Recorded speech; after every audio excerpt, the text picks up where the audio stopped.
Coming up this week on Kings of the Rings podcast, as if Extreme Rules wasn't crazy enough, Bray Wyatt highlights a massive list of returns and surprises across all brands in WWE. Plus, Jon Moxley and Jericho sign extensions. We get our first glimpse of WrestleMania in Philly. MJF and William Regal have a promo for the ages, and WWE is going back to college.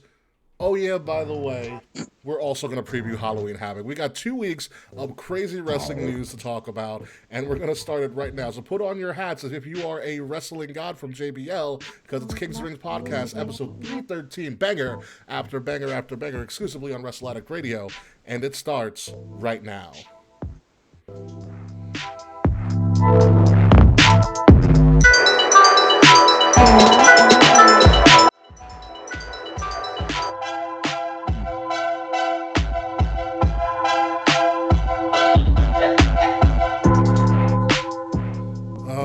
So happy the Yankees won last night.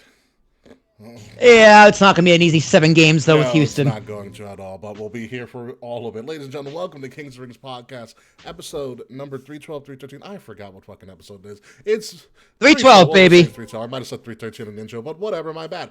Banger after banger. We were not able to do a show last week due to Santana and Ortiz messing with K. Murphy's internet yet again, and Will was on the road somewhere, but he is alive and well. We're all alive and well. And my brother got married. Your brother got married, which is, I guess, that's a cool thing as well. We are alive and well. We have a shit ton of wrestling to talk about, because wrestling, for some reason, in the down part of the year on the wrestling calendar, wrestling's been fucking amazing. Outstanding. Like, absolutely mind-blowing that everything's hitting on all cylinders. But before we get to any of that, let's check in with everybody, starting with Will Tarasuk. Will, how was the wedding, by the way? It was a great wedding, dude. The church was great. The bride looked fantastic. I cried at the altar. I wasn't even the one getting married. Wait, you and halfway through I did cry a little bit. It was very beautiful. And my best man speech, halfway through, I was like, why are they laughing? Are they supposed to be laughing this much? And I was like, oh, shit. I am roasting my brother right now. But it was a phenomenal speech. I stole the show unintentionally. So congratulations to my brother and his beautiful wife, Meg, my new sister-in-law. So yeah, it was a good time. A Tarasuk wedding, there's nothing like it. Everyone's asking me when I'm getting married. And I said, a few years. So Kay Murphy, I can't wait for you to come to my wedding. I can't wait to come to your wedding, but how was the food? It was good. The food is actually really good as well. Hell yeah. Yeah. Steak was a little chewy, but it was good. Oh, I could fuck so hard with the steak right now. Oh my god, I feel like I'm gonna sneeze. No. Come on, get it out. Get it out. Get it up. I think I can persist.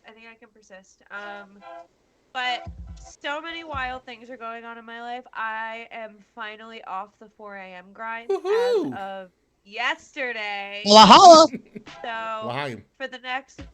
So for the next month, I'm gonna be working like my old afternoon nighttime shift before finally transitioning to a totally normal schedule in December. And I have figured out my Halloween costume. Ooh, are you gonna tell us now, or are we gonna wait? I have to work Halloween night. Now that I'm on night shift, I didn't plan to take off for Halloween. Mm-hmm. So I didn't anticipate being at work at night. So I decided I'm going to make the most of it. And I'm going to have a comfy, cozy Halloween night while I work. So you're wearing a onesie. You're goddamn right I'm wearing a onesie. Would you like how to did know I what know? onesie I got? How did I know? Is it a banana? Please let it be a banana. Please let it be a banana. It's not a banana. Is it 2 bananas? No. I got a... Are you a grape? Are you a member berry? I'm going to be a member. I am being Baby Yoda, aka Grogu. Nice. But so good.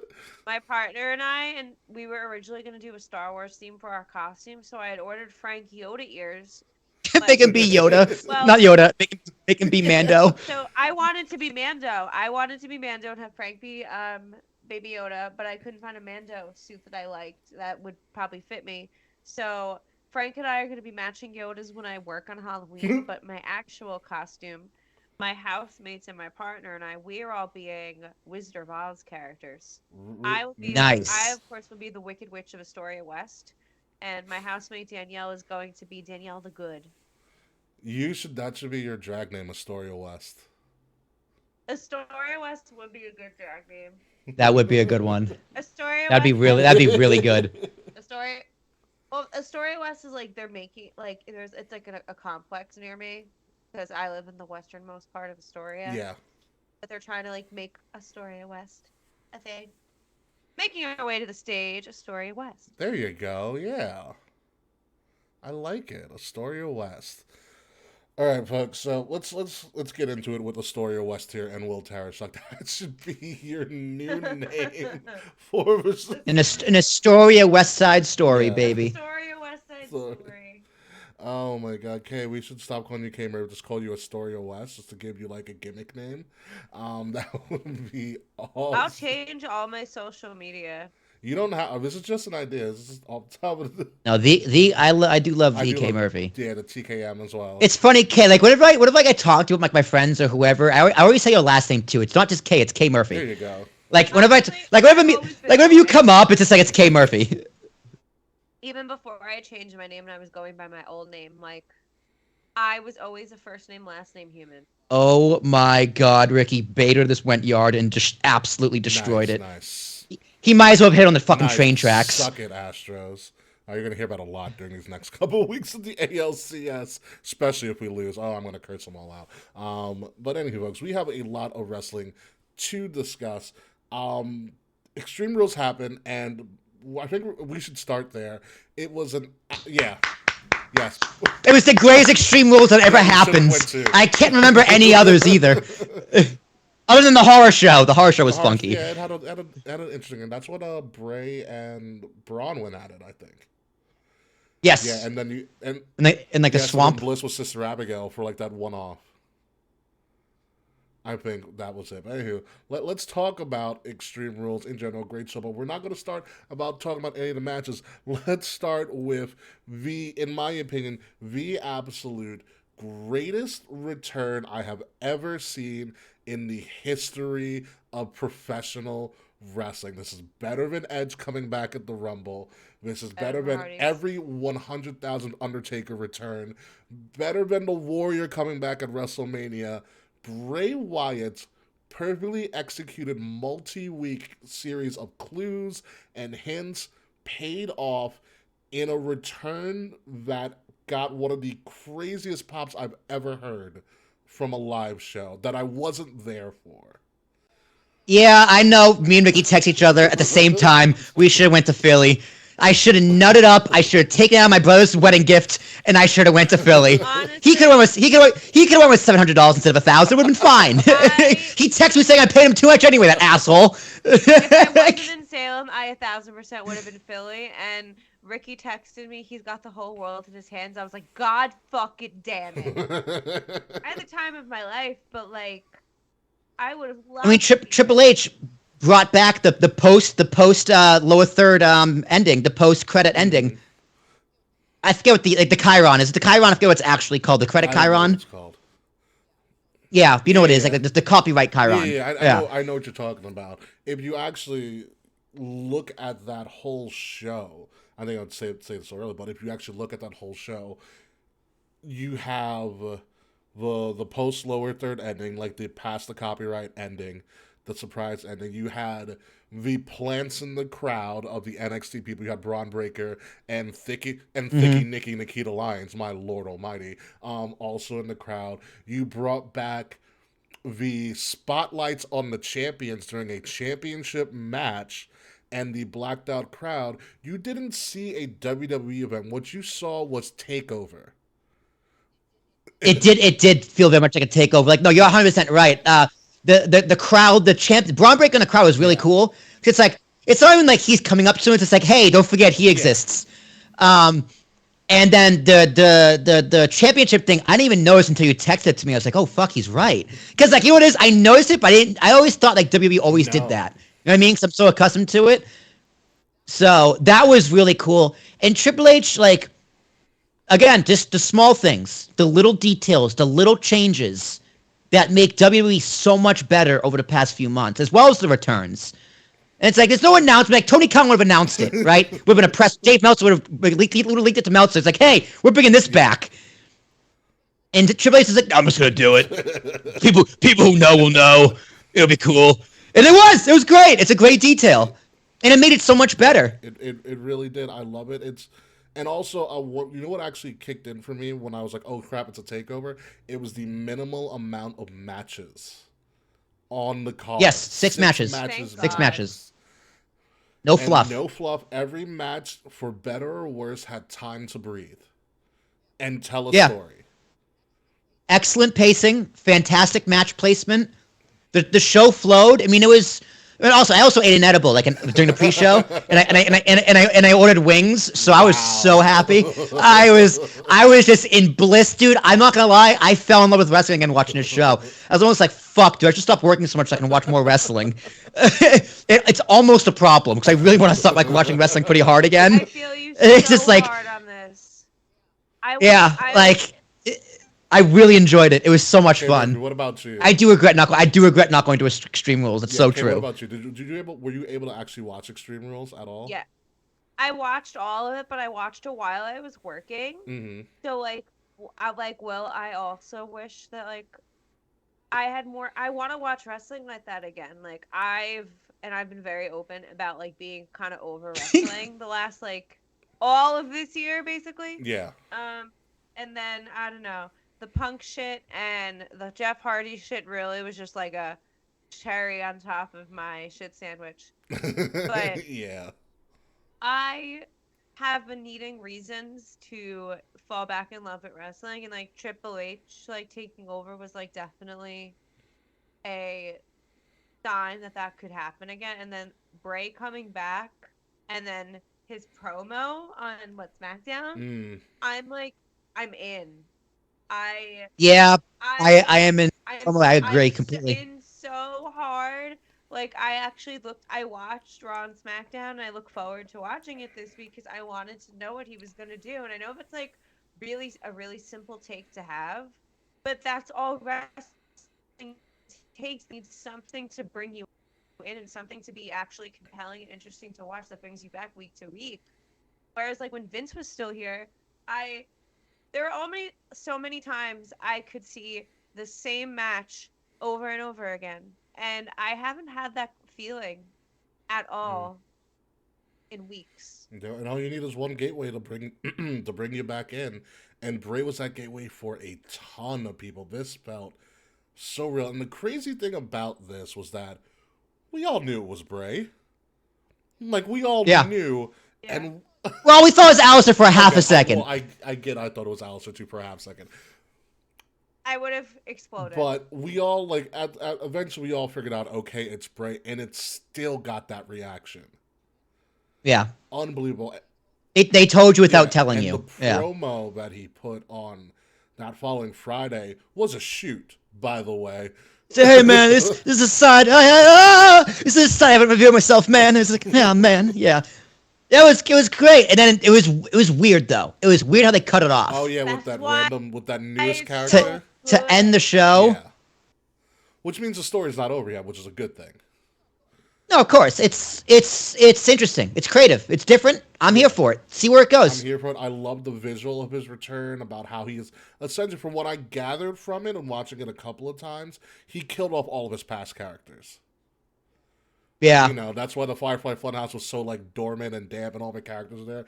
He's killing it off, and he's coming with this newer creation of some sort, whatever it is, and it could be it's just him. Part of me though is just man, don't give the Marks this much credit, man. They're gonna don't give them an inch. They're gonna take a mile. Don't do it. Fuck, did it. But it was so good because it was just whoever came up with it, the placement of all the characters around the crowd, the song, it being in Philly, which is very marquee. It was a perfect return. Perfect return. Yeah. He looks happy too. I love his hair. 400 days. Over 400 days he had not done a thing. So it was crazy. Yeah, that also is true, Mr. Fretz. Welcome, Mr. Fretz. He's fighting his demons. The puppets are his demons / his past, which would make sense. Which has made a lot of sense. And I'm happy he's back because I do know if anybody followed Bray, you do know that when Brody passed away, that really took a toll on his psyche for a very, Yeah, of very long course. time. So, but I'm happy that he's back, and now he can instantly be back in the picture. Especially because the last time we saw him, he was in the Universal title picture with Roman and company, and so this could be another foil to Roman and the Bloodline, which would be very, very interesting story. I don't know if they'll do that, but we'll see what happens. But moving along, let's go through some of the card on the or almost all the matches on the Extreme Rules card. Starting out with the Fight Pit, which I thought was very well done from the first time we Woo! saw the Fight Pit. Wow. A lot. Oh, the Fight Pit. Sorry, no, sorry. I thought it was the Donnybrook. No, the we'll Fight Pit. Donnybrook. Oh my lord! But the Fight Pit was great. I love Daniel Cormier as a no nonsense referee. Fan fucking tastic. Yeah, the no nonsense was good. He counted a little fast. The sign of a good ref is when you can't recognize, right? The one you forget is there. DC made his presence felt, which isn't necessarily a bad thing, but I don't know. I didn't think it was great. You know what it was? You think it was because I think they were the de facto main event, sure, but they weren't the why everybody was there for at the end. Like Triple H made you wait for Bray, which is the right thing to do. But it did seem a little bit rushed, but also to me, it felt like it was just a UFC fight in a different name. Yeah. No, the match was great. I love the no ropes. I was thinking, damn, it kind of needs some weapons though. I don't think it needs. It depends. I mean, they're literally giving this to Riddle as his this is your signature match type thing, which I get. You know. I thought he legitimately broke his tailbone coming off that cage too. Yeah, I thought he fucked himself up. I was like, yeah, your back or your ass or something is just not right. Something. Yep, something is no bueno. But I was talking to Charles. Shout out to Charles, by the way. Shout out to Charles. Love that guy. He was talking about. Hi, Charles. He was talking about how Daniel Cormier being the only no nonsense official could be his character because it's believable. Like it's when believable. When he put Riddle and Seth up against the wall and he was like, "Don't touch me," like. You know what happens if you touch me. Like, he played it well, which I thought was cool. But I loved the match, and they got out of there. It was a good match. Kay, did you watch the Fight Pit? I did watch the Fight Pit. I enjoyed it. You enjoyed it, yeah. But I was very caught up at work. I didn't get to watch it the way I wanted to because I was, like, caught up while I was watching the Fight Pit. Yeah, no, it was good, but I was like so super busy at work. Yeah, no, I definitely get it. So Fight Pit was But I liked it. I thought it was really No, I thought it was good too. It's something I can definitely keep. I love it. I love how they pretty much pimped it out essentially from what it was in NXT. Where like they gave it like lights all around. It got an entrance. Because for a while I was like, how the fuck are they gonna do this? Like I remember all the Fight Pit was constructed. I was like, how the hell are they gonna do it? And I saw, I was like, oh, they did a really good job. And it's a tall structure. It's a tall structure, but good. Riddle wins, obviously, and then Seth gets his kind of one-ups later on, the next fucking night in Brooklyn, which we will get to. But moving on to probably the best told story of the entire night, in my opinion. You have the I Quit match, Edge, Finn Balor, with all of the shenanigans, and a returning Beth Phoenix. Oh, I want that match so bad. Beth and Rhea. Oh my god, dude! I was getting the lotion. Okay, please, you go off first before I go off. I want them to crush each other. I want Rhea Ripley to crush Beth Phoenix with her thighs. Give me what I want. Yeah. Yes, what about the match?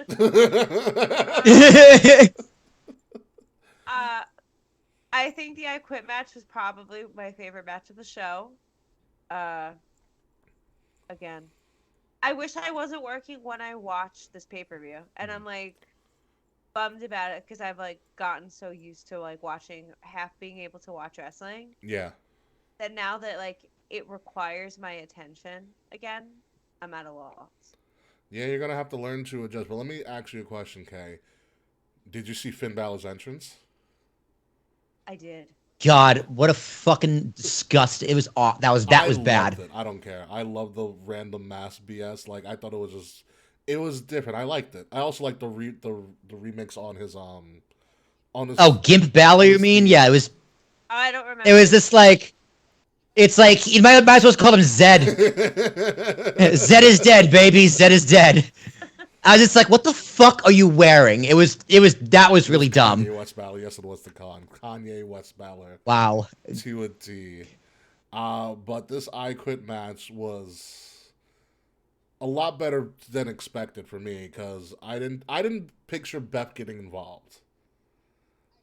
I should have seen it coming, honestly, because how else do you get Edge to quit? Yeah, you True. you threaten to hit Beth in the head with a chair, and then he quits, and you fucking do it anyway. And then you do it anyway. Yeah. No, like it was well told. It was a little slow paced, picked up in the middle. Great finish, great Yeah. story. The Dom kicking the balls was great. You know, Dom beating the fuck out of Ray was amazing. Like I could watch Dom beat up Rey Mysterio for 3 hours. That's WrestleMania Night 1 for me, and the pre-show. Dom beat up Ray and has been beating up Ray so badly that one, he's gotten some crazy heat from everywhere he goes. And he beat AJ Styles. He got lucky. Through the shenanigans. And I felt the same way. and he forced Ray to go to SmackDown. Good. He Thank should be on God. SmackDown. Dominic needs Fine with time away me. from Ray.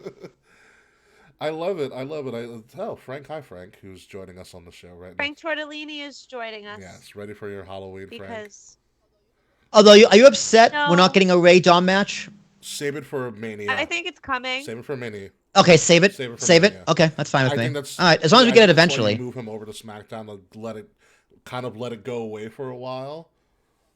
Dom eliminates him at the Rumble. Set up Ray Dom. It's in California. Like, how do you not? You know what- Booyaka, booyaka. How do you not do Ray Dom in California? Like, it has to happen.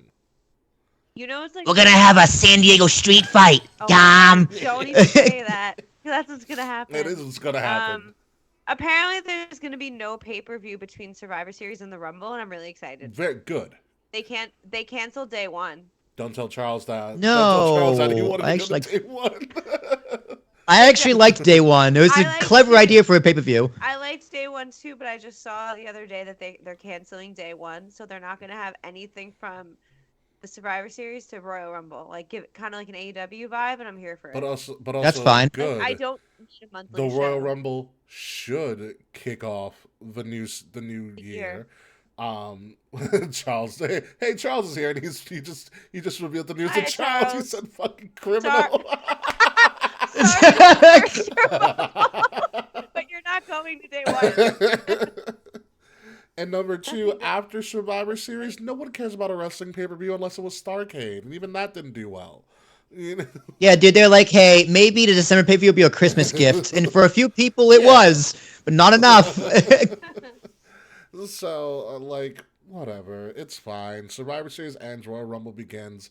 Gives a little bit more credence to Survivor Series, hopefully. Moving along from this I Quit match, which again was fucking phenomenal. Will the opening match, Donnybrook, have fun talking about that? Dude, it was fun. It was a fun triple threat, like tornado tag match with barrels and shit. I have never been more high on Sheamus than ever. It's just like, wow. And Walter, so you guys know I'm not a huge fan of Walter or Gunther, but these trio, dude, they're phenomenal. I even like the name Butch now. Like, it all fits. I have forgiven Ridge Holland for injuring Big E. Like, everything about this is just over. They just beat the fuck out of each other. They got like 25 minutes. It might have been the longest match on the card.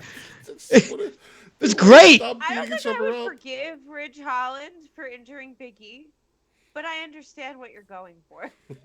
Yeah. It's like, you know, I'm glad there's no heat on you. You're talented. He is really talented. I was really excited about him, and then everything just kind of like womp womp. Oh my God, Frank, what were you? Well, yeah, he almost killed Big E, and that was bad. That was really bad. That was very bad. Yeah. But these guys put on a fucking show. Sheamus this might be, and it's really weird to say because Sheamus again has a Hall of Fame career and no one really knows it. Um, He's underrated as fuck. he is, but this might be Sheamus's best rivalry he's ever been in. It's like the past few months has been his best run, I the most agree. over for It's sure. my favorite era of Sheamus. This ever. is my favorite era of Sheamus too. Yeah, all we're missing is Pat McAfee screaming "Fight Night" every time they come out. Yeah, Michael Cole's He's trying to do it.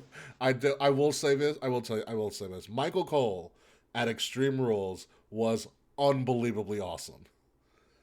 Yeah. He did great. Dude, you know what it is? You know what it is, Michael Cole? Michael Cole's been allowed to like give wrestling history facts, and it's just like, oh, this is so cool to know. Well, Vince is like, no one knows who that is, pal. But like, who cares? It's like this history facts. It's cool. Yeah. Or no, I'm also talking about in particular when what was it? He went off on Dom for beating up Ray. Yeah, that's your father, for Christ's sake. I think he's having so much more. Come on! without Vince in his ear. What's up? Okay. I said I think he's having so much fun without Vince in his fucking ear. Oh Like, yeah, Michael absolutely. Cole can finally breathe, Absolutely. and I don't hate Michael Cole now. Yeah, when he did the first ever UK tournament and Cole was in his ear, and I think I guess Trips was running that show, the first ever UK tournament. He was fucking Yeah. fantastic. Amazing. Absolutely, like unbelievable. Like, oh wow, you're an actual broadcast journalist, Michael Cole. Good job. So let's move on as we keep moving down. This Bianca and Bailey, the first ever singles women's ladder match, because Money in the Bank doesn't actually count as, I guess, a ladder match in the more regular generic sense. But this match was good. I liked it. It was a good start. You had the two best people that you probably could have in your women's division do this ladder match, and hell of a finish. It was fun. Yeah, it was fun. The KOD with the ladder was little like, come on. But good finish, but it's like, why is Bailey just hanging on to this ladder? Like, you could just get off. It's a half ladder. Like, in a realistic... I think so. Yeah, it was a half ladder. So, in a realistic sense, it's kind of just like, what? But the visual was cool. Bianca is such a fucking star. Like, it's crazy. I'm going to keep saying it. She's a fucking star. And the match was fun. Yeah. So, yeah, it was good. Visual, right person won. Kay, what were your thoughts on the ladder match? Did we lose you, Kay? You guys keep cutting out, so I'm missing half of what you guys are saying, so I'm trying to like figure out everything that's going on contextually. Oh, okay. Sorry about that. I know. I heard Bianca and fun, and I'm going to agree with that because I agree that Bianca and Bailey had a really fun match. And I want to see them in a fight pit. Ooh. Female fight pit? That'd be fun. Ronda's the enforcer? Honestly, I really want Rhea in a female fight pit if I had my choice, but my sapphic wish list grows. It's very true. It is almost Christmas. It is almost Christmas. That's true. We gotta go through Thanksgiving first. Let's move on, folks. Speaking of Ronda and Sapphic and really Sapphic endings, you had Ronda and Liv Morgan. Ronda beating down Liv Morgan to take the SmackDown Women's title, but Liv ending up winning at the end because Ronda sat on her face and she passed out on the smiling. So I don't know a better ending than that, to be honest with you. Liv got murdered. Yeah. Absolutely murdered. It just looked like when it was time for a comeback, like she ran out of gas. She looked like she had trouble swinging like a kendo stick or a bat or whatever she was swinging. Like the hits or the chair, the hits just looked so weak. Like I was just like, yes, that is a big Liv Morgan problem, I think. I mean, when it comes to chairs, I don't know what it is. It's like most women, like maybe like other than Bianca or like Nia Jax, it's just like even like Ronda has trouble swinging a chair. It's like they're actually too heavy for them. Which is wild when you think of it. Yeah, but yeah, Ronda looked good. Just say that. You know what it was with Ronda? Ronda, like, she went through the table, which was a great spot, and then Ronda just didn't let go of the hold. She was like, "Oh yeah, I'm a UFC fighter," and just locked it in and wouldn't let Liv out of it, which I thought was kind of cool to see. It's like, oh, Ronda went UFC, and I loved Ronda's submit outfit. Like I enjoyed her rowdy tribute, but now she's starting to develop her own gear again, which I think was really really cool to see. Agree. So, what were your thoughts on that sapphic ending, K Murphy? I mean, I'd love a good sit on your face and pass out kind of moment. So I think it ended exactly as it should have. But honestly, if Liv Morgan actually won, I think I would have had a mental breakdown because I wouldn't have believed it. You know what it is now? Liv Morgan, especially after her little crazy bout on SmackDown, I really feel like Liv Morgan is in her Jeff Hardy era. Just getting beat down and jumping off of high things for no fucking reason. because pops. That's how I feel. I feel like Liv is trying to get her Jeff Hardy on. I'm down with that. Yeah, I'm down with it. She's trying. Yeah, she's trying, but we'll see what happens. Let's move on to probably the most unentertaining yet still kind of entertaining match in the Extreme Rules card. We had the strap match between Karrion Kross and Drew. Oh yeah, I already forgot about it. That happens. I did love Karrion Kross being an absolute dick and not putting on the strap for like the first half of the match. Yeah, it was a fine finish. Fine. Drew got hit with legit pepper spray, which kind of sucked for him. Big fan of Scarlett. That Sable cosplay she did was amazing. Is that what that was? I was trying to figure it out. Okay. Yeah, good for her. Whatever the Sable's like lion roar was, a tiger roar or whatever. It's 1-1 by the way. Was it a panther? I thought it was a panther roar or something like that. It might have been a black panther. Sex panther. It was a sex panther. That makes sense. It was like a panther roar and like a whip, right? Or something like. Yeah, and the whip. Somehow that got past censors. And then fucking Mark Merrow came out. We're all like, boo.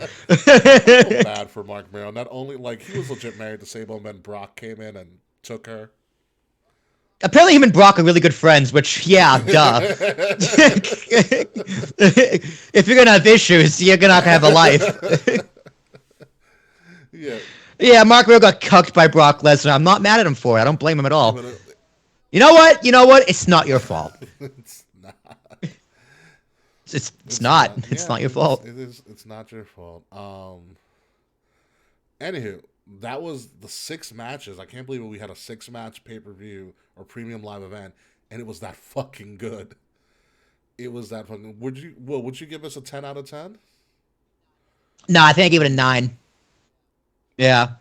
Yeah, Liv and the Balor mask just didn't do it for me. The strap match was okay. K Murphy, what are your final thoughts on Extreme Rules now that you've seen it? I loved it. It was a great pay-per-view to get me back into WWE like that. So I also am giving it a 9. Yeah. Franklin is also giving it a 9. Oh my god, he's on the microphone. Yeah, Franklin. So sorry, Franklin, everyone. break the fourth wall right now. Tell us your thoughts. What if he just went, ow! It's out of nowhere. Yeah. We just heard us. Actually, Ricky, I actually think it was a great match. Fuck yourself. Oh my god. He feels very strongly about this pay-per-view being a 9, so much so that he needed to take the. That's perfectly fine with me. Thank you for your insight, Frank. I'm gonna give it a 9.5 he because. licked the microphone. Oh, we're getting close. I'm gonna give it a 9.5 because Bray's return was so fucking good that it elevated everything else on the card, in and of itself. But I hope they keep this style of Extreme Rules for a couple of years now, where it's just gimmick match after gimmick match, and letting each match breathe. Because this is a fantastic form. Like 6 matches went 3 hours. By the way, I don't mind Extreme Rules as a pay-per-view. I hope they get rid of Elimination Chamber as a pay-per-view. I hope they get rid of Hell in a Cell as a pay-per-view. That's like, don't have gimmick pay-per-views. Have gimmicks on pay-per-views. Yes, I think it makes for a much better experience. It does. It does. It's better storytelling too. It really is. So let's move on from Extreme Rules. And by the way, before we do that, this is, if you guys haven't seen already, they revealed the WrestleMania 40 logo. Yo, They it's brought so pretty. back the Roman numerals, by the way. They revealed this right before Extreme Rules. It's in Philadelphia Coliseum. Oh, they did bring back the Roman It's numerals. on the bell. XL, hell yeah, baby. Beautiful. I can't wait for this. It's going to be an absolute madhouse. Yeah, I would have preferred Philly's colors, but they're playing in Eagle Stadium, so I get it. Yeah. It's going to be fantastic. That jersey is going to be probably dope. Dave probably has one on layaway already. Nah, dude, Dave's a Cowboys fan. You think, all right, so you really think that Dave is going to pass getting a WrestleMania 40 jersey just because he's a Cowboys fan? Yes. Yeah. Honestly, I don't know. He's a really big Cowboys fan. I'm a Giants fan, and I'm unsure if I can get one. Like, Dylan used to live in Philly, lived in Philly for like a long time, so we were like talking about it the other day, and I'm like, I couldn't live there. I'm a Giants fan. Like, they would shoot me on sight. No, you would. All right, Kay. I went through the city of Philadelphia less than a week after the Yankees beat the Phillies in 2009 with my Yankee jacket that had all the World Series patches on it. And I was going through South Philly getting a cheesesteak, and I am still here. You should have went through West Philly. Listen, I'm not Will Smith. Okay? I think you'll be fine, Kay. I still got served by cheesesteak, although they were reluctant at first. Okay, just stay in a gay neighborhood. You'll be fine. That's Center City, Phil. You'll be fine. That is Yeah, true. Center City, easy for me to say. Philly, Absolutely amazing, fantastic. incredible. I still think we should all get a party house for Mania. Oh no, that's definitely in the plans. Oh yeah, no, for sure. Yeah, dude, we have to buy plane tickets, so our budget is open. Wide open. We'll get a ball. Let's get a baller ass house in the game. Dude, Ricky, I trust you. Whatever you say, we're staying here. I'm not gonna question. I know you need to show me the pictures. I was like, okay. This is where we're going. The man just knows how to travel. It's incredible. Yeah, I've been doing it for a very, very long time. I'm still trying to get the. Oh no, Okay, finish that sentence. I also am pretty good at finding like. Yeah. Yeah, no, I'll said definitely that start working on it, but let me. Find cute Airbnbs. That's very true. We do need to find good Airbnbs, but I'm definitely going to work on it. But let me. I'm still trying to get to LA. That's still a pipe dream. Yeah, dude, we got a year and a half. We got a year and a half. So we have a ridiculous amount of I'm still trying time. to get to LA. It is potentially possible. Charles and I might go out to LA for the SoFi Stadium. I'm still holding on. So we're going to see what happens with that. But moving along with that, I'm going to another fucking wedding next year, so now I really, really can't go. I am too. My cousin's getting married. I'm going to like 2 weddings like for my partner's family next, like in March and April, and then May I'm going to be in New Orleans, and then July is the wedding I'm in. Yeah, you So just save up for Philly, Kay. Mania. Just save up for Philly. I want to go ham in Philly instead. Oh, we are. We are. Anywho, moving on to some AEW news. Jon Moxley was reported last week to have signed an extension, a 5-year extension with AEW, where as part of his contract, he's it also has the ability to take more of a backstage role, as well as coach some of the younger talent as well. Okay, so first things first, because the same thing with Jericho. I'll get to Jericho too. It's not technically an extension because he has new roles and responsibilities. It's a brand new contract. Okay, because I know because marketed as an extension. Yeah, so they're calling it an extension, but in reality, like if you get an extension but get a whole new job, it's like a promotion, new contract. Yeah, it's like a promotion. Since it's a contractor, so he's signing a 5-year deal starting now. So I don't know how much of his deal he had left, but. That's per Zarian because that's just business jargon. But yeah, he's there for another 5 years, which for AEW to sign these 2 guys for an extended period of time, one, incredibly smart because it's such a sign you lock them that's listen, guys, these are our leaders. We're sticking it out like little bit of tough patch here, but like these are your guys, these are your leaders. This is exactly the kind of good press that AEW needed right now. It's a big sign to the wrestling world saying, hey, our top 2 guys are sticking with this company. They have faith in this company. Don't give up on us. Yeah, it's a good turn. Also, Jericho, your current ROH champion, which I'm really mad they got rid of that new ROH title one with the pure title, whatever it is, what it is. Also signing a deal which will allow him to take more of a role in creative as well as be a producer. As well, Yeah. which I actually went back and forth with my friend about this. I was like, I don't like this, and he's like, why don't you like it? It seemed to have worked out other times before. I was like, really? When Kevin Nash was in control? When Hulk Hogan was in control. When, you know? I mean, but Jericho's also in his 50s, right? He knows his days are numbered. Like, but then again, have you heard interviews with him, like, talking about how he carried AEW on his back, and, like, he's got a pretty, he's got a pretty big ego. Which, don't get me wrong, everything he says is correct, but it's just like, all right, guy, like, how about some humility here? Yeah. It's just like, you also had the Elite, all right? Like, let's not forget that. You had Kenny Omega and the Young Bucks and Cody Rhodes. Remember those guys? Yeah. Like, yeah, you were champ, but, like, that's it.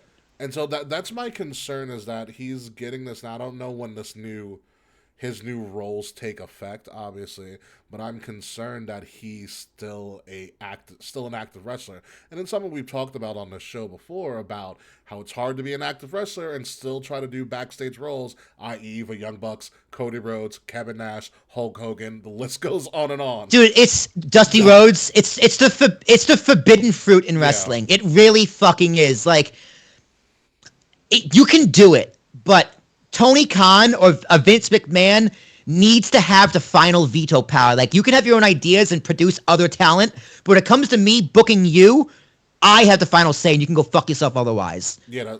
I think that's the proper way to do it. Like, you can't book yourself, dude. It's impossible. It's like Congress regulating themselves. It's not gonna end well for us. It's not gonna end well for anybody other than themselves.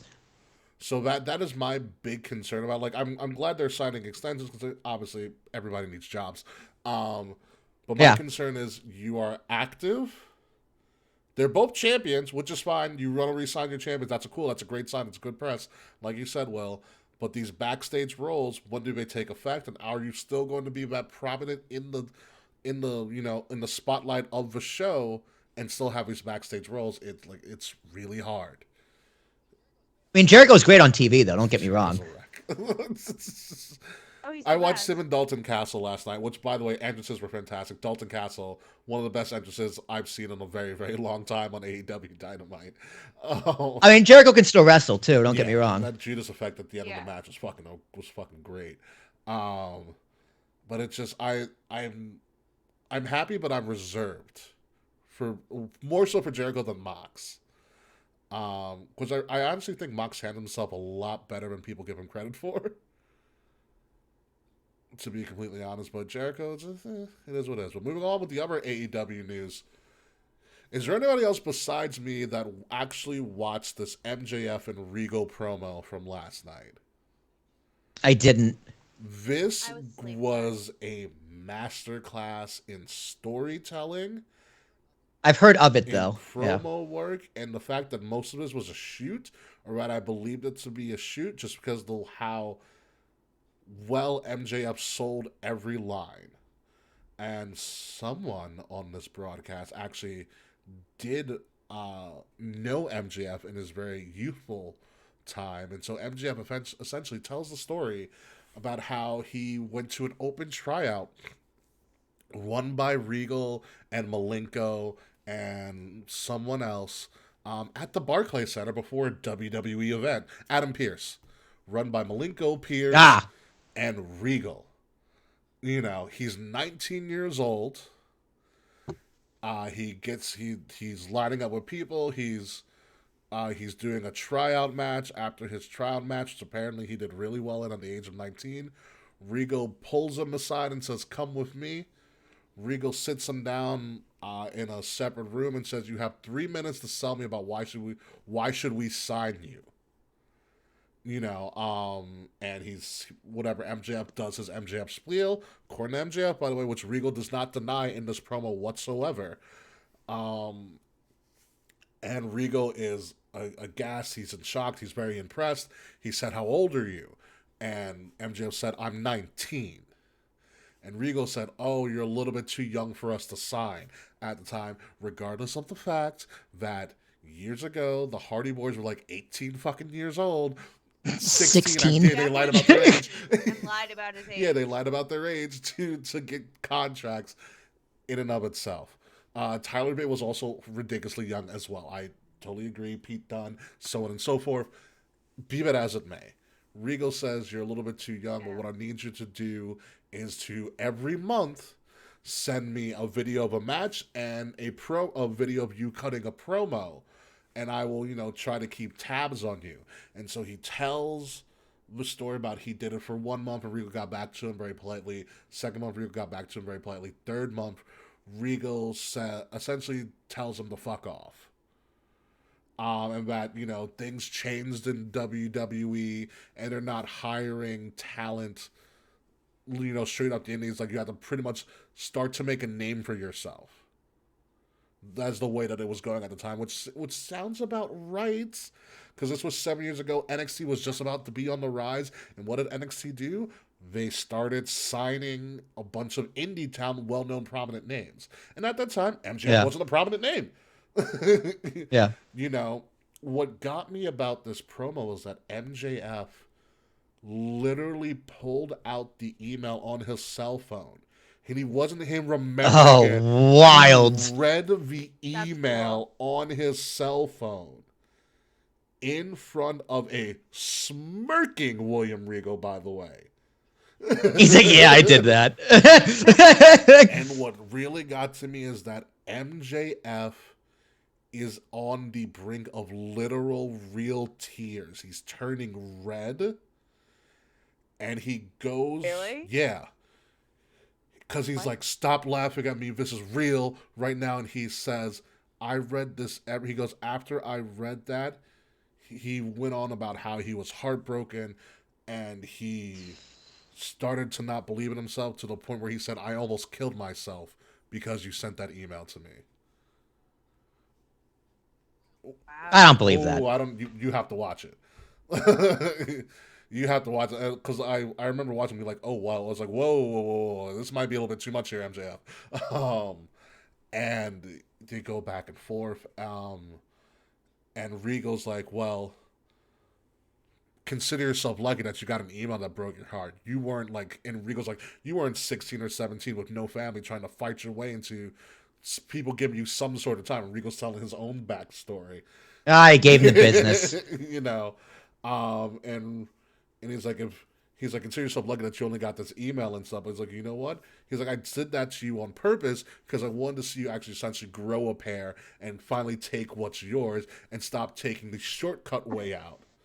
And Regal's like, the only reason I use this bracket level is because I needed to, find a way to survive. And so Regal essentially says, you know what? Here's your chance to like stop taking shortcuts. If you want something, go and fucking take it. And Regal turns around and is pretty much like, hit me. And the psychology of the promo is great because MJF still thinks of Regal as this unattainable authority that MJF is frozen and he can't hit Regal. Oh. Even though Regal's like, punch me, and then Regal's like, exactly what I thought. And whoa. Oh, got him. And amazing. walked out. And you just see MJF totally just, he's frozen. Like it's almost like he's back to that 19-year-old kid again, and Regal just turned on him. He's like, fuck, I haven't learned anything. Exactly. It is a master class in promo and storytelling work, which leads to the end of Dynamite.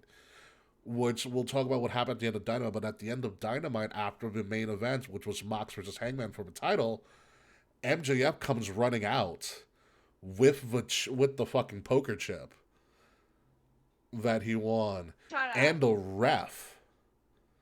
Okay, and you're like, oh crap, is MJF going to fight Mox for the title right now? A bloodied up Mox, which is like, Moxley is essentially the new Cody Rhodes. After every match is going to be bloody. Yep. Well, Moxie did that anyway. Yeah. And then MJF, right before the bell rings, he walks out of the ring because he's not even in any gear. Goes out of the ring and shoves the chip in Regal's chest. And he's pretty much like, for once, I'm not going to take the shortcut anymore. He's like, Mox, I'm going to tell you when I'm coming. I'm cashing in my chip at Full Gear.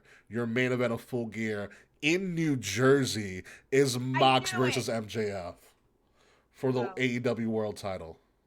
But I have to go. That is November 19th, but it's the week before Thanksgiving. Jesus. I hate the production, but I need to go. Are we losing you, K Murphy? I need to be there when MJF wins. What if he loses? You know what? I'll make an attempt to go to Full Gear with you at the Rock. And you know what's great? I will be on Long Island earlier that day. Will you? Yes, because I have a bridesmaid dress fitting thing. We're on Long Island. Ooh. St. James. Oh, you'll be by me somewhat. You'll be north, but we'll figure it out. We'll talk about on the post show. We can actually, and I work the next day, but not until 3:00. I can do it. Yeah, we can. I can probably. You say it's the 19th. You said. So. Whatever the week before Thanksgiving is, but it's the week before Survivor Series. I could probably go. Yeah. Tickets that shouldn't be too expensive. It's also the Rock's also a great place to get to see an event at. Although the one time I saw a wrestling event was that Backlash, that Backlash event. If they want to come. Yeah, that Backlash event. Yeah, you know what I'm talking about. I do. The one that everyone hates. Yeah, that was a bad one. But yeah, no, this is a when you get a chance, watch this whole thing. It's beautiful. This is one of the best promos I've ever seen.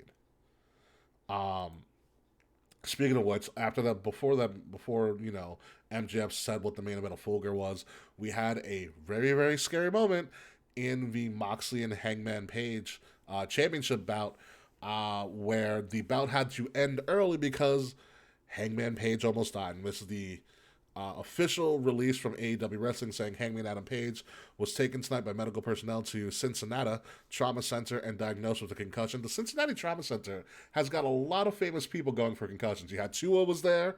Tua Tagovailoa was there. Dude, Tua's still there. Tua Tagovailoa. And you have Hangman Adam Page within like a 3-week period. He was discharged. He was diagnosed with a concussion. Discharged but remained in AEW's concussion protocol. We're grateful for an exemplary response, blah, blah, blah, so on and so forth. So if anybody sees this, Hangman Adam Page went to take a clothesline from Moxley. And he went to exaggerate the clothesline like some wrestlers do by essentially flipping himself in the air. Well, he got hit a little bit too hard with that clothesline and was knocked unconscious midway through the air and landed on his neck. Oh. Yeah. Wow. Yeah, no bueno. Yeah. Yeah, and so they stopped the match immediately. Like, okay? What's up? He's like, okay though? Apparently, according to this, but it looked nasty. It looked real nasty. They thankfully doctors were there. They stopped it immediately. AEW's learning. They stopped it immediately. Yeah. They did a medical stoppage, which, it sucks for the end of a big match like that. AEW is like fucking cursed, dude. Yeah. It's just like they can't. Their main events, dude. It's WCW all over again. They can't get their main events right. What saved them though was Mox knew how to flip it they called the match. Mox took the mic. Jon Moxley took the mic. Wished Hangman Adam Page like a speedy recovery, blah, blah, blah, blah. He literally said, well, we still have more time in the show, and the Yankees didn't go to overtime, so where's MJF? That's funny. That's funny. Good audible. Yeah. Good audible. That's why they gave him 5 years, dude. Yeah, and MJF came out. They did the ending where he's like, I'm going to go on Full Gear, blah, blah, blah, blah. And it saves the ending of Dynamite. That ability to turn like that, which is something that Mox learned, and he did it really well. He saved the ending. Like I said, hopefully Hangman Adam Page is going to recover, but it's a nasty, nasty, nasty bomb if you ever see it. Yeah. So yeah, man, it's rough. I feel so bad for Hangman too. He's been getting such a shit end of the stick lately too. Yeah, okay. Buried by Punk, injured by Mox, and he lost his title for no reason. It turns out. Oh man, I hope he gets better because he is a talent. Yeah, he's a generational He's talent a for sure. talent. Moving on to another thing that happened a couple weeks from now. WWE said, "Fuck it, we're gonna do whole different announce teams for each show." So, I don't like so, it. I so don't like starting with him. Raw, we have Kevin Patrick, Corey Graves, your two announce teams. Byron Saxton got moved backstage. Mike Rome is still your ring announcer, and we got Kathy Kelly coming back, which is fucking amazing. Uh, That's great. Yeah. yeah, on SmackDown, we have Michael Cole. Wade Barrett moves from NXT all the way up to SmackDown. Caleb Braxton is Good still for there. him. Thank God. Samantha, Oh, my boo. I love Samantha her. Irving's the ring announcer. Megan Moran, another backstage person as well. This is all, I think, temporary while Pat McAfee is doing his football stuff, which he's really, really good at. And then on NXT, you have your same ring announcer, your same backstage Oh, people. dig Vic it! Joseph and Shucky Ducky Quack Quack. It is Shucky Booker Ducky T, Quack baby. Back announcing, which I still believe is temporary. I hope, until Pat I don't know, McAfee comes dude. back. So, what? Will you you have some comments on these announced teams? Dude, I don't like Kevin Patrick. Same. I just, I don't know what it is. It's just like, I feel like he secretly has a dark and dirty secret that, like, remember, like, I don't know. Like he sent dick pics to a 17-year-old or something. Like something bad, something like bad, but not You like think too he's like bad. Tom Phillips? Like he's hot. Yes, face fuck me, Phillips, Fuck me, dude. Phillips. Like he's got a dirty little secret. I don't know what it is, but hear me now, quote me later. I fucking don't like Kevin Patrick. I'm wrong. It's just like, dude, I don't like his voice. Don't like him. But I love Corey Graves on Raw. SmackDown's better. I think Wade Barrett and Michael Cole is a better combo than I give them credit for. They're The great. backstage is all fine. I would have done Byron and Corey Graves as in 1-2. It would have been hilarious. Vic Joseph is great, and Booker is very hit or miss. So Yeah, I do believe Booker is only here temporary. I think Booker leaves. Wade goes back to NXT and Pat goes back to SmackDown when Pat returns. yeah, when Pat Yeah. comes back, I yeah, think that's fine. what's gonna happen. I'm fine with a 2-man booth, honestly. It's two-man booths I don't across mind a the 3, board. but two works better. But I'm fine with 3. 3's okay. You know, and the big shame with all of this is that you lost Jimmy Smith. Yeah, well, that's not a strike. That is a You shame. lost Jimmy Smith, which I thought he was doing a great job. I thought he was doing really good. Yeah, he was much better than the other guy. Adnan Burke. Yeah, he was awful. Which is a shame because Adnan, like if you listen to Adnan in baseball, he's fantastic. He just couldn't get wrestling. Yeah, well, dude, calling baseball is actually harder than calling wrestling. So you lost Jimmy Smith, and you also secretly lost Nigel McGuinness as well. Yeah, I like Nigel. Oh, was he on Well, NXT? Nigel was doing NXT UK. Oh, He was okay. also doing Level Up, which is essentially the new 205 Live, or but developmental's developmental. Oh yeah, Oh, I that's forgot about that. happening? Yeah, Level Up happens every Friday. Oh. It goes on during Rampage, on Peacock only. So, Yeah. but yeah, you lost Nigel McGuinness, so Nigel's not there anymore, which is a real fucking shame. But yeah, the first week I gave Kevin Patrick a chance. I was like, all right, he's not doing bad. And then something happened this week on Monday where I was like, Kevin, you need more enthusiasm when you're making these calls. Dude, it feels like he's pretending. Like he's not calling it. It's like, I don't know. It's like he's pretending to be excited. I don't think he likes wrestling. I think this is a paper. I don't know what it is with him. He's treating it like a job. Like this is okay. I understand that at the end of the day, the people employed by WWE and AEW, they're going to work. I Yeah. understand that. But I feel to have a business, have a career both in show business as well as wrestling, you need to have a love and passion for it because it's not for everyone. You're correct. Yeah. No, you're And correct. he needs to go. He's also forgettable because when they did the announcement, I'm like, who the fuck is Kevin Patrick? Then I'm like, oh, it's the little Irish guy. I don't like him. Yeah. Yeah, like I just didn't get, like, of all the announcers you had at your disposal, Kevin Patrick? Dude, Vic Joseph would have been great on Raw. He would have. Well, no, his But- wife, his now wife, is essentially the sideline reporter or a backstage reporter for NXT. Oh, so yeah, keep them together. Yeah, he wasn't leaving her. Trust me. Have you seen her? My lord, yeah. He's not going anywhere. Well, I will say Vic Joseph is also a really good 1-2 with Corey Graves on his podcast. Him and Corey do the After the Bell podcast, which they had Shawn Michaels on last week, which is also a very good one. If you want to listen like how Shawn views NXT, it's a very very good 45-minute interview that they did with Shawn Michaels, which I thought was pretty dope. So that's a new announce team for now. I think things are going to change, as well as a lot of things changed this past 2 weeks or so in WWE in general. So let's go through some madness really quickly, if I may. So not only did you have the NXT people come, not the NXT, the all different announcing, you also had a bunch of things like, for instance, Legado del Fantasma showed up to the main roster and they switched out Zelina Vega and Alexa Lopez. I loved it. I was so Zelina and all that leather on Friday. My God, I was like, this is an act. Sapphic victory for me. It's really funny because I was like, oh, they made Zelina go blonde. I was like, wow, you really want to make her a New York Puerto Rican, don't you? Hell yeah. I'm not mad. The big question is, what the hell happened to Alexa Lopez? Like, she was fine. Yeah, but Zelina's better. I get that. So much better. Zelina's perfect. I get that. Well, you know what it is? I also had this really also thought, I was like, wow, you're just gonna make Zelina be with all the other Latino people, aren't you? Yep. Yes. It's what she's good at. When you look back at it and Zelina Vega's rise in WWE, it helped Andrade.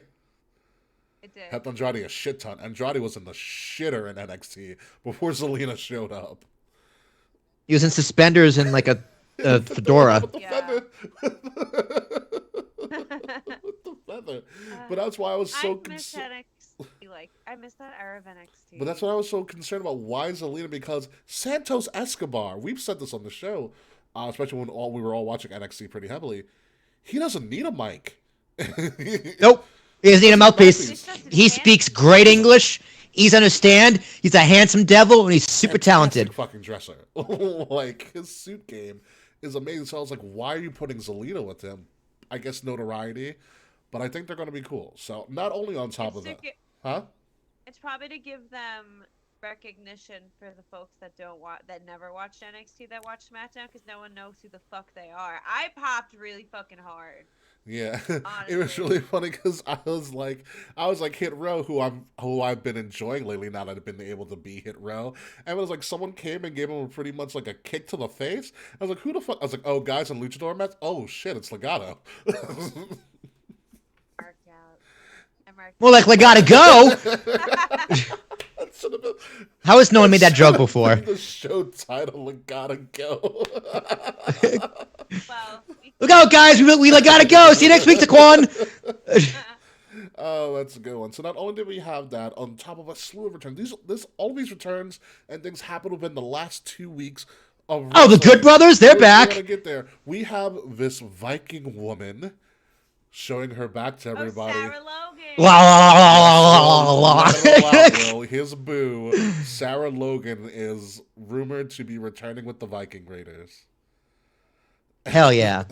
So yeah, she hasn't shown her face yet, but it's fucking Sarah Logan, thank God, because Triple H is going to take care of the talent he cultivated in NXT and give them all jobs, because that's blatantly. I mean, he's gonna take care of all the ones they released, so they can't sue Vince for a lawsuit. So yeah, potentially Sarah Logan coming back. The Good Brothers showed up at the Barclays Center, which was unbelievable. I'm so pissed I didn't go. You're pissed. I live so close.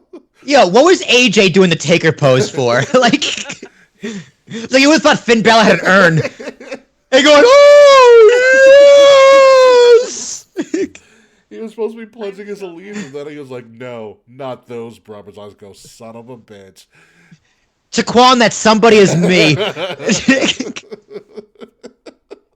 I had the biggest crush on Sarah Logan for no reason. True. A chunky white girl, sign me up. You know what's crazy about the Good Brothers coming back right now? They also showed up on NXT last night. Yeah. Yeah. I'm just like, I'll pay you. And they're like, all right. Like, all right, sure. Oh my Okay. god, I love Cameron Grimes. Okay, here's the great thing about the Good Brothers right now. Carl Anderson, besides still having a hot Asian wife, is Thank God. the current never open weight champion. Holy shit, he is. Carl Anderson is holding an NJPW title right now. Well, here's the thing, dude. He was scheduled to defend the belt, but it's the same night as Crown Jewel. Yeah, so like, is he dropping? I guess he's just gonna vacate it. I guess. Do we think Triple H might let him? I think Triple H might let him. He should. Well, no, he should. has to vacate because he has a match at Crown Jewel. Yeah. He can't be in Saudi and in Japan at the same time. Well, actually, if you cut off his head, which they're fond of doing, they could. Highly possible. Carl Anderson is the doctor. Yeah, right. Oh man, Paging I Dr. love Stevie. the Good Brothers coming back. I bet you AJ's so happy now. Like AJ's like, Triple H, I don't have a direction. He Don't looks worry, really happy. we're gonna bring in your brothers. AJ's like, I have purpose again. Literally though. Oh my god! All right, so you have the Good Brothers returning to a great pop at the Barclays Center because it's a Good Brother town. Brock Lesnar showed up later on that night on fucking Raw as well, which was probably the biggest surprise of that night. And what did Brock Lesnar do? Went to go beat up Bobby Lashley because we're getting Lashley Lesnar. Finally. Like, well, we got him at SummerSlam. But we're getting Lashley Lesnar, and if you watched Raw this past Monday, they just did what they do best and beat the living shit out of each other.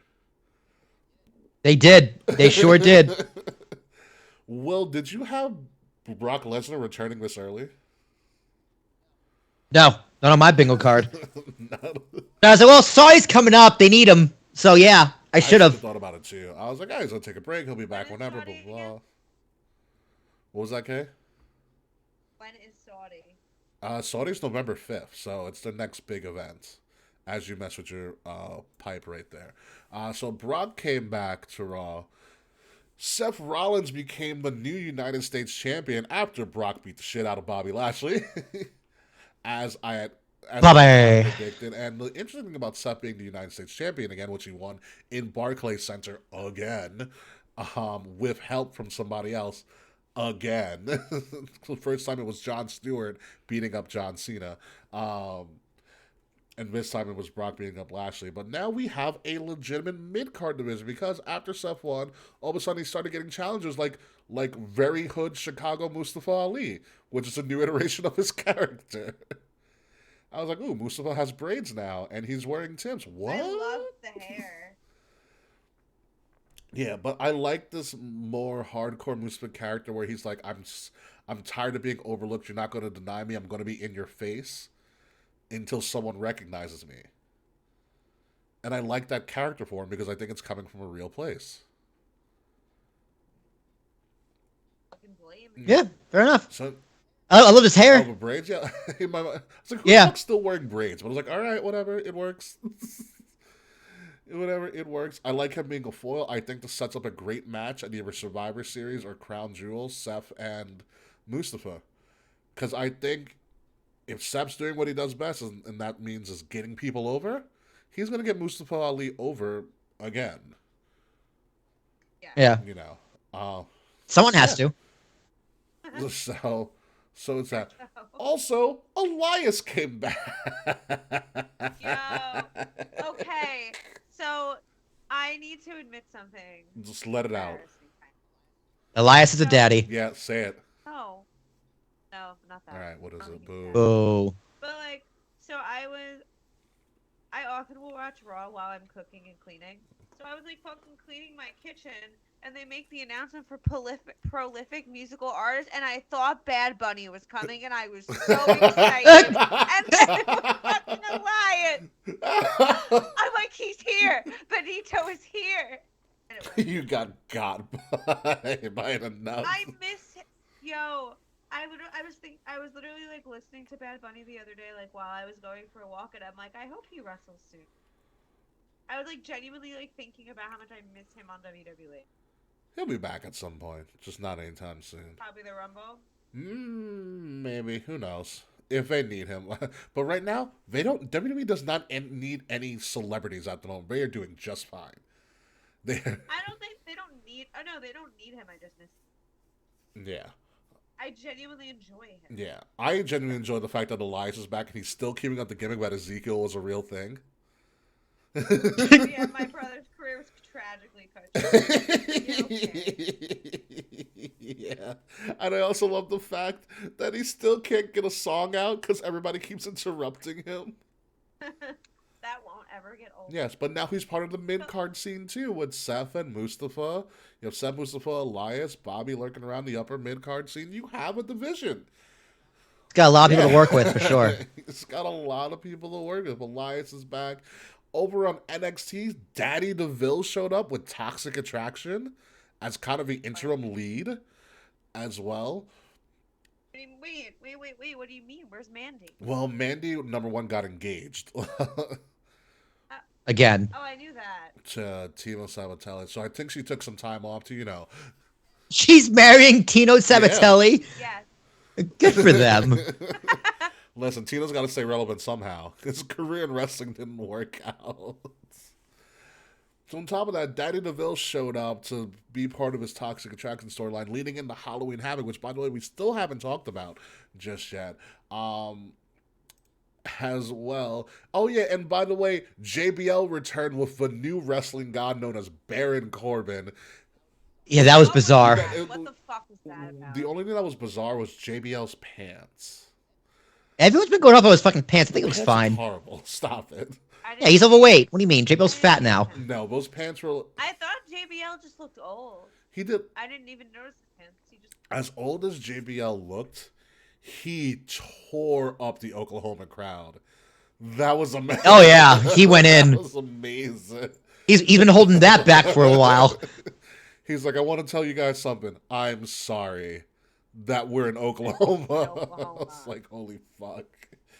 He literally ripped them to shit. He goes, Oklahoma wants to go to the SEC, try the MAC. I was like, wow, you love sports. But what are your thoughts, Cameron, on the new wrestling god known as Baron Corbin? I just don't get why JBL's... Huh? I just don't get why JBL is here. Someone's got to get Baron Corbin over. By the also, Corbin got his first name back. Thank God. Yeah. I'm relieved that once again Baron Corbin's gimmick has changed. I'm glad he's not happy. I'm glad he doesn't look like he's in Miami. Honestly, I like the new look. I think it looks good. I'm guessing he's still like hella rich. Yeah, that's why he's with JBL. We'll see. Yeah, we'll see what happens. I hope. But I want Cameron Grimes to like for them both. Yeah, no, what you're seeing now in WWE in particular is Triple H's idea of a shared universe. Because if you notice, a shit ton of NXT talent was showing up on Raw and SmackDown, and vice versa. SmackDown and Raw talent are showing up on NXT. The shared universe idea, I think, works the best for everybody, and I think it's wild to see. Well, he also wanted to counter program a Dynamite for being on Tuesday. MLB playoffs. Yeah. That is true. It is the Triple H CU. I do like it. It is the Triple H cinematic universe. Good job, Daquan. That's what I always wanted, though. I hated the brand split so much. I liked when you didn't know what show wrestlers were going to show up on, so you too. Mm-hmm. But it also benefits the NXT stars because now they get a little bit more of exposure. So they don't have to do a giant reset every time they come up full time.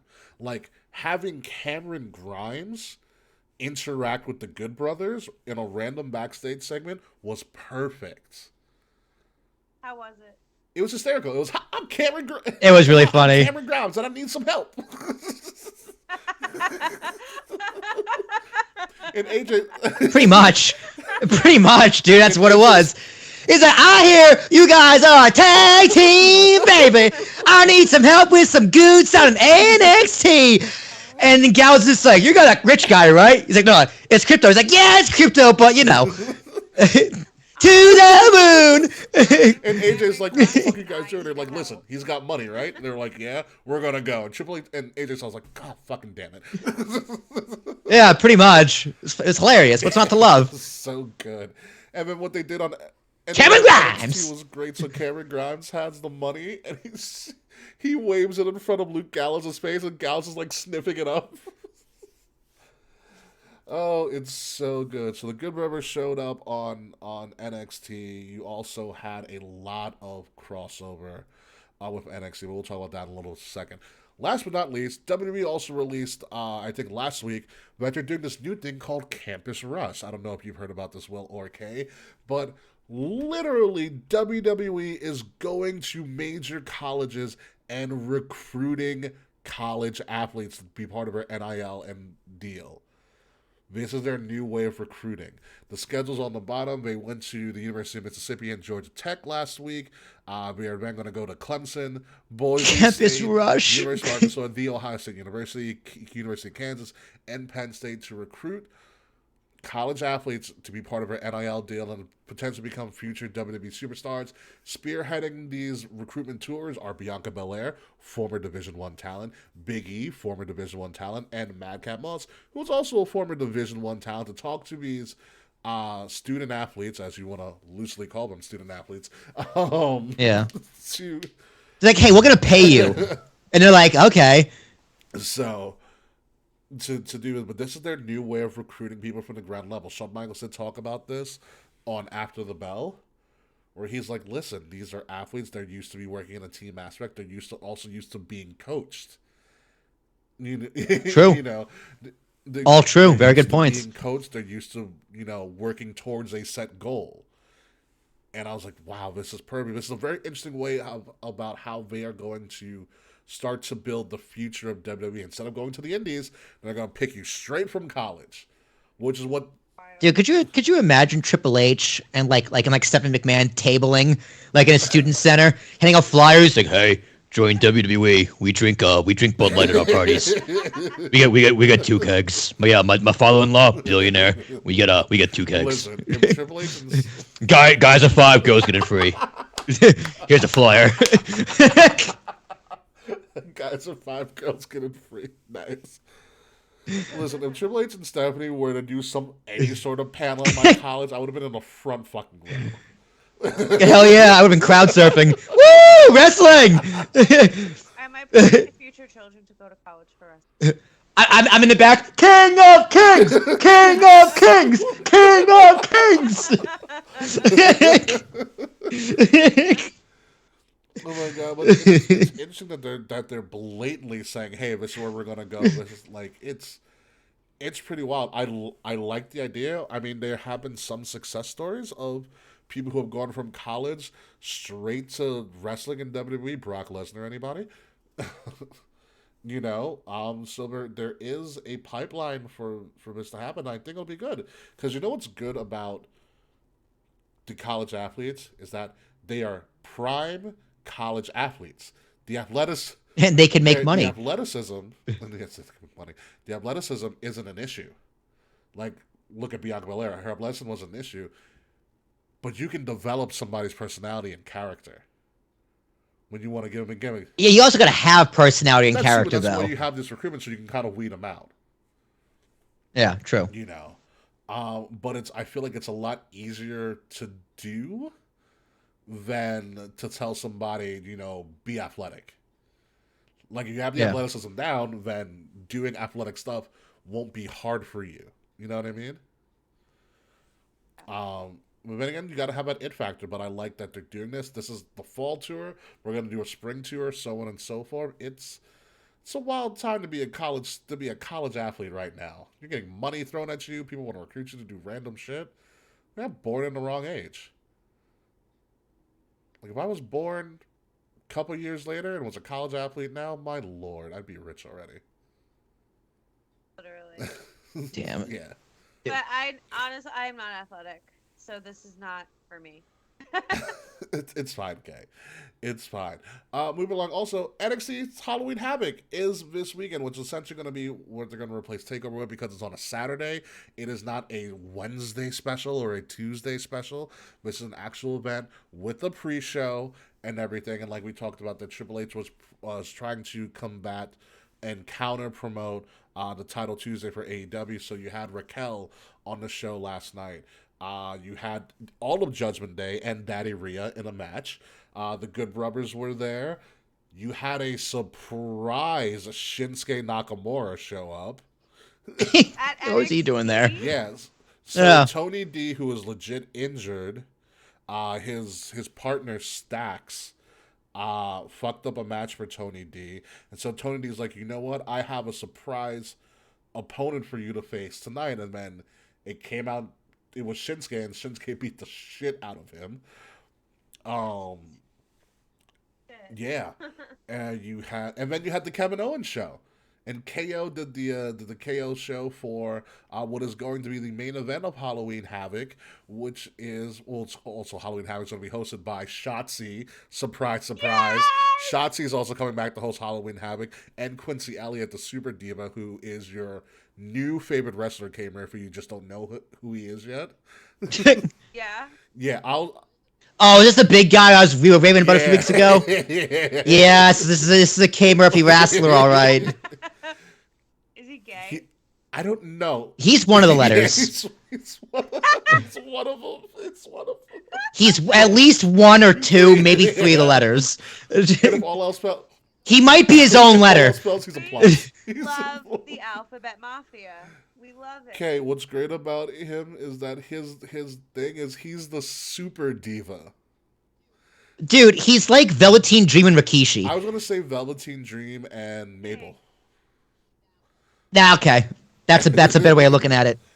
Yeah, he does have the big jumpsuit like Mabel did. Velveteen and Mabel, he rides into NXT on a moped with these big bug glasses on.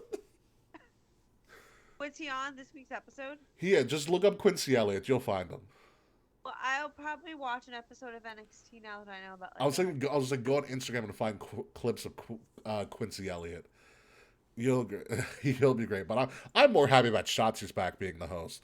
But like I said, KO did the KO show for what is going to be the triple threat match for the NXT title between Braun Breaker, JD McDonough, or as KO called JD McDonough, JD McGoogle, I don't know.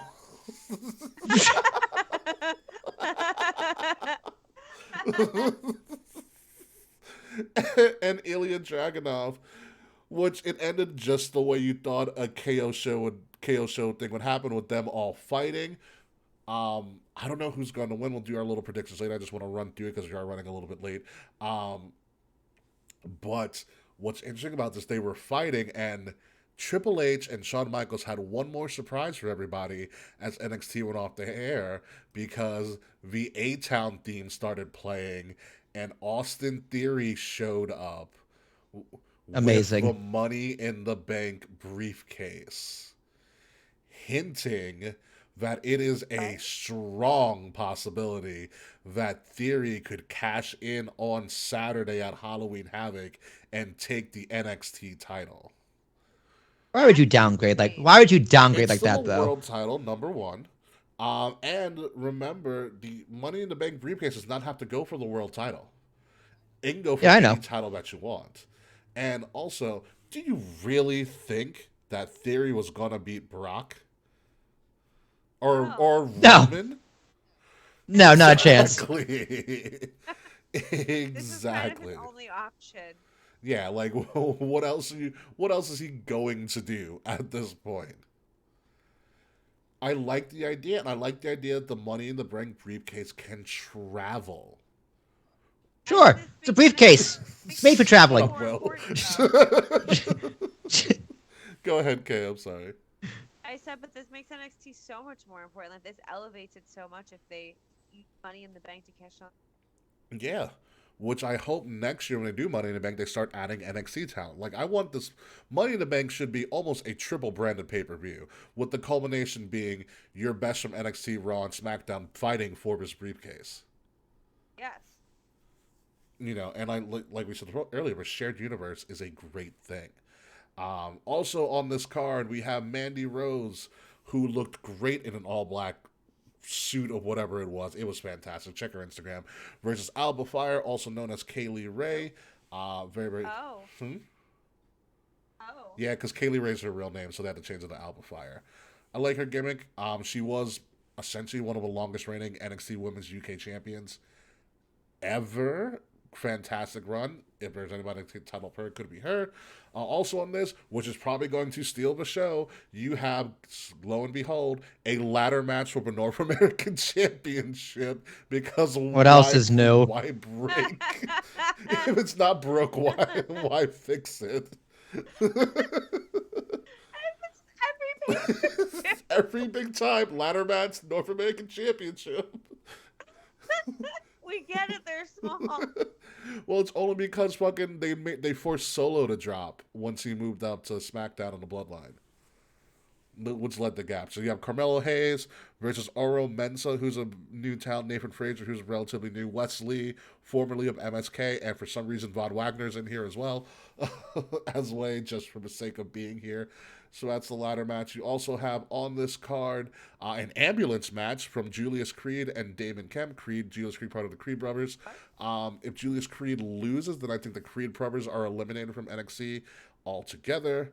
And you also have two spin the wheel, make a deal matches, which you spin the wheel and you don't know what the fuck's going to happen to you.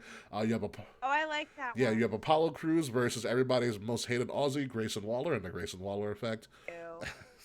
Yeah, exactly. A.K.A. Grayson Waller, the one that retired Johnny Gargano from NXT, if anybody forgot. That guy. I did. That guy. And then you have Roxanne, formerly known as Roxy from ROH, in a spin the wheel, make a deal versus Cora Jade. So that is your Halloween Havoc card. And shout out to Mr. YLP for showing up on the stream as well. But that is your Halloween Havoc card. I'm interested in it. I don't know how well it's going to go, just off the top of my head. If there's a lot of shenanigans, which it might pull off, because who the fuck knows what Triple H and Shawn Michaels are going to pull off on their first major NXT event post-Vince era. I'm going to go probably with I'm going to go 7.5. Will, what do you got? I don't know, 7 sounds good. K. Murphy? 7. 7, yeah. I don't know half these people. There's a lot that could happen. It's totally up in the air. With everybody showing up on everybody's different brands, there's bound to be some chaos that could happen on the show. And as chaotic as it has been for this show, we got through everything that we did.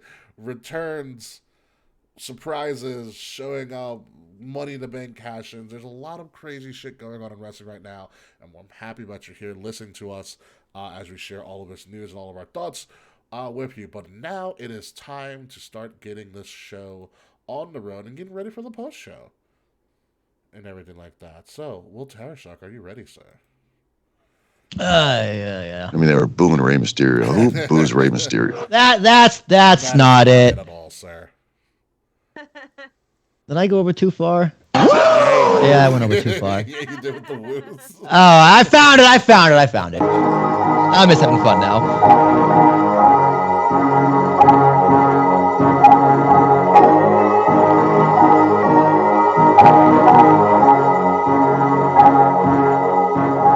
Ladies and gentlemen, you have been listening to Kings of the Rings podcast, episode number 312, banger after banger, because it has been a banger after a banger after a banger after a banger in pro wrestling right now, whether it's AEW, WWE, or anything in between. It has been absolutely fantastic. Of course, I'm your host, King Ricky Rose.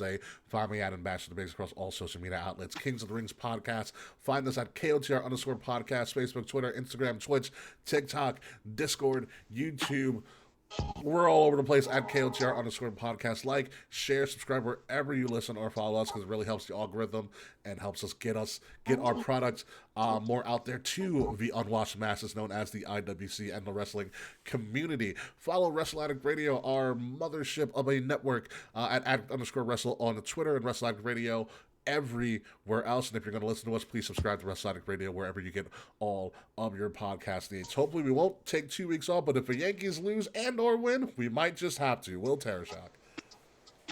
Yeah, man, it's not looking so good right now. Verlander has 8 strikeouts. He had 6 in a row, and it's 1-1 in the bottom of the 5th with one out double by the Astros. So, Talion's pitching a great game, but Verlander is a fucking ace. It's unbelievable. You can find my ace in the hole at Talk My Tarashuk Podcast. T's and Thomas, ARASHUK. A bunch of fun stuff coming from me. A lot of podcasts I do each and every single week. Yeah, I'll have more in the coming weeks. K. Murphy. Do how you do, young girl, person, friend. Not a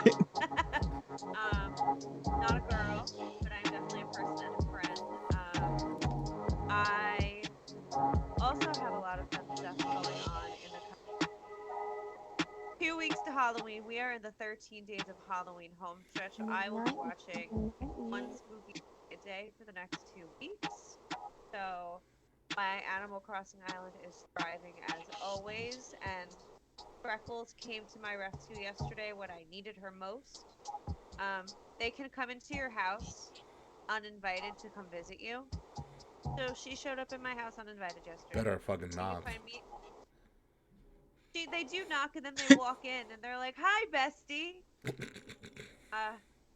It's very cute. You can find me across all social media platforms at the K Murphy, TheKae Murphy. You can check out my Teespring shop at Euphoric Future Designs on Instagram and Euphoric Designs on Teespring. We have hoodies, we have cuffs, we have bags.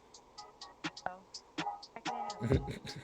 Yeah, so check it out. Check out Armored Shop too as well if you haven't seen our ad. We have stuff. We have like 120 different varieties of merchandise on our store. Hell yeah, we do. I did a lot of work. We're like yogurt from Spaceballs. We're fucking whores, dude. We are, yeah. Anywho, folks, when we come back next week, we'll talk about the fallout from Halloween Havoc and whatever other madness has shown up and whatever the Bloodline's doing if we're still intact, because who knows when Sami Zayn's going to take over and become the leader of the Bloodline, and Jay will be inevitably pissed. So until then, folks, goodbye, good night. See you on the post show if you're going to be watching us live. And who's that guy that went to AEW in Toronto? Oh, Slack. Fuck you, Slack. Yeah, fuck you, Slack. Say it, folks.